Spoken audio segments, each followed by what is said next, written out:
Après avoir découvert le Sulawesi, je change d'ambiance en me rendant au Kalimantan, une île encore moins touristique, en pleine saison des pluies, avec laquelle il me faudra composer. Bon épisode. Keep Your Wings, le podcast. Chapitre 9. En quête de gloire. Le temps file à une vitesse dingue et j'enchaîne les petits coins de paradis au Sulawesi. Je décide même de me diriger sur une autre île, le Kalimantan, la partie indonésienne de Bornéo. Cette dernière est probablement encore moins touristique que le Sulawesi. Et les transports entre les différentes villes est loin d'être aisé. Pas de chance pour moi, c'est également le début de la saison des pluies. Et il pleut fréquemment et abondamment. Je suis en pleine ville, mais je commence à être défaitiste quant à la possibilité de m'en éloigner pour faire des randonnées, ou tout simplement voir un peu plus de nature. Les excursions organisées sont chères, les guides n'acceptent pas mes propositions lorsque je mentionne que je suis seul, et m'y rendre par mes propres moyens me prendrait des heures et des heures. Déçu et blasé par cette semaine entière à passer dans la ville de Banjarmasin, je m'offre tout de même une excursion en bateau à travers les villages qui sont le long du canal. Une sacrée claque lorsque l'on voit comment les gens y vivent. La rivière est utilisée pour laver les vêtements, la maison, l'eau y est prélevée pour cuisiner également. Un choc culturel qui prend en triple lorsqu'on aperçoit certaines maisons presque en ruine, mais remplies de gens qui vous sourient, vous font des grands signes, vous interpellent. Hello Mister, welcome. Hors de question de prendre mon appareil photo et de commencer à mitrailler ces personnes comme si c'était des bêtes de foire. Je décide juste d'observer, de profiter du moment. Je ne sais comment l'expliquer, mais les larmes remplissent mes yeux. L'humilité, la sincérité et le bonheur simple me font réaliser à quel point nous passons notre vie à nous plaindre de notre quotidien. Souvent pour les mauvaises raisons. Et je veux apprendre à être heureux comme je suis, sans désirer de trop, en arrêtant de me comparer aux autres et en vivant pour moi-même. Ces gens peut être moins que moi, mais semblent plus heureux. Le sont-ils vraiment ou ce n'est qu'une façade ? Je ne le saurai jamais sans doute. Et c'est peut-être préférable de cette manière. Cette excursion terminée, je décide d'observer un peu plus mon environnement. Banjarmasin est loin d'être une ville pauvre. Derrière la maison traditionnelle se cache un véritable centre commercial à faire pâlir certains centres européens.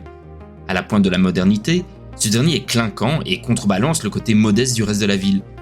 Il faut dire que la ville est en passe de devenir un véritable hub. La réduction de la pauvreté constitue un volet central de la vision de la ville. Tout d'abord, l'objectif stratégique de la ville, qui est de se positionner comme la porte économique vers le Kalimantan, vise à créer de l'emploi local et à attirer des entreprises, ce qui bénéficierait aux populations pauvres et générerait des opportunités d'emploi.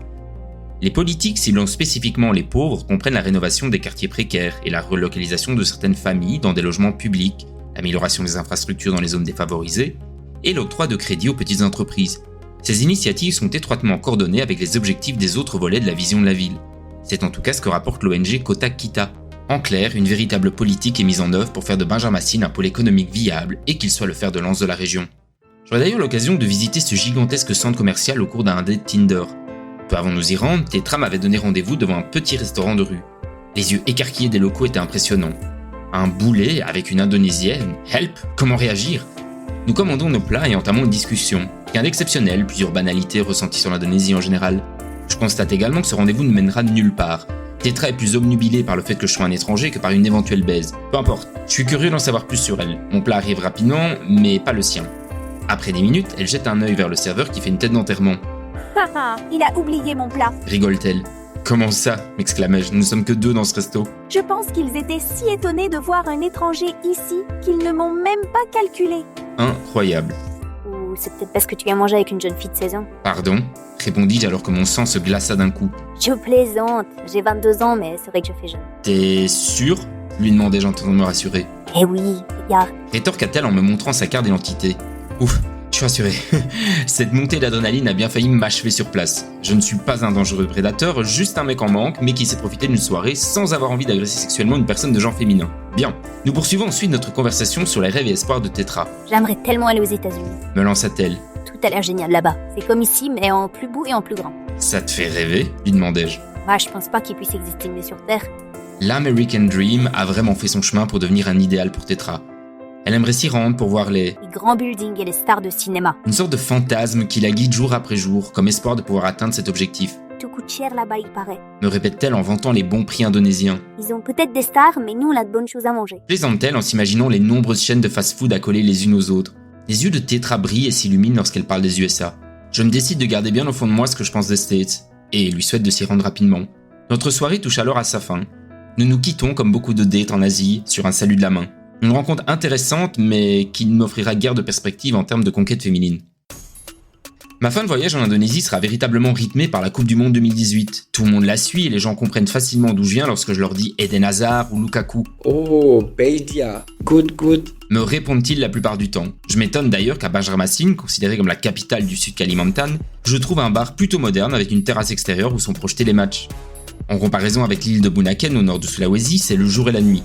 Malheureusement pour moi, avec le décalage horaire, la Belgique joue fréquemment vers 2h du matin. Le bar, quant à lui, reste ouvert 24h/24, une chance de dingue. Je décide de m'abreuver en conséquence pour assister au fantastique Japon-Belgique qui m'a provoqué plusieurs crises cardiaques ainsi qu'à mes amis restés au pays. Cette soirée-là, je me suis enfilé des bintang toutes les 20 minutes, une célèbre marque de bière indonésienne. Je m'étais déjà rendu bien avant le match pour y manger, pour bien entendu picoler. Après ma 5e binouze aux environs de la mi-temps, une représentante portant les couleurs de la marque de bière en question me rejoint. Vous aimez vraiment beaucoup la bintang ? Me dit-elle. C'est une bonne bière, lui lançai-je à moitié bourré. Pour vous remercier de votre fidélité, nous vous offrons une nouvelle bière et une casquette bintang aussi. J'éclate de rire et m'empare de mon dû. Avec une casquette pareille, je vais choper de la donzelle, c'est sûr. Étonnamment, la représentante s'assied à côté de moi et me demande comment cela se fait que je sois ici. C'est très rare de voir des touristes par ici. Me répète-t-elle plusieurs fois d'affilée dans un anglais approximatif. Tu as Facebook ? Je peux t'ajouter ? Tu veux faire quelque chose demain ?